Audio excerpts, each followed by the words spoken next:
Hi guys. రావణుడు సీతాదేవిని ఎత్తుకొస్తాడు. అలా ఎత్తుకొచ్చిన తర్వాత రావణుడి తమ్ముడైన విభీషణుడు చెప్తాడు రావణుడికి, అన్నయ్య నువ్వు చేసింది తప్పు, ఇది అధర్మం, సీతాదేవిని తిరిగి పంపించేసేయి అని చెప్పి. కానీ అహంతో గర్వంతో కళ్ళు మూసుకుపోయిన రావణుడు విభీషణుడి మాటలు వినడు. విభీషణుడికి అధర్మం వైపు నిలబడడం ఇష్టం ఉండదు.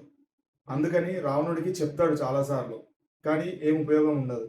సో చేసేదేం లేక సొంత వాళ్ళని సొంత ఇంటిని వదిలేసి రాముడి దగ్గరికి వెళ్ళిపోతాడు. రాముడి దగ్గరికి వెళ్ళినప్పుడు అందరూ అనుమానిస్తారు, లంక నుండి వచ్చాడు, గూఢచారి అయి ఉండొచ్చు అని చెప్పి. కానీ రాముడు మాత్రం విభీషణుడిలోని నిజాయితీని చూస్తాడు. ఇందులో నుండి మనం నేర్చుకోవాల్సిన కొన్ని విషయాలు. నిజం వైపు నిలబడడం అంత ఈజీ కాదు. మన సొంత వాళ్ళే బాధపడతారు మనం ఆ నిజం వైపు నిలబడడం వల్ల. కాకపోతే అలా నిలబడడమే ధర్మం. ఫ్యామిలీ కోసమో, ఫ్రెండ్స్ కోసమో, స్టేటస్ కోసమో నిజాన్ని ఎప్పుడూ వదిలిపెట్టకూడదు. అధర్మంని ఎదిరించడం అంటే నీ వాళ్ళని మోసం చేయడం కాదు, అది గుర్తుపెట్టుకోవాలి. Vibhishana is the best example.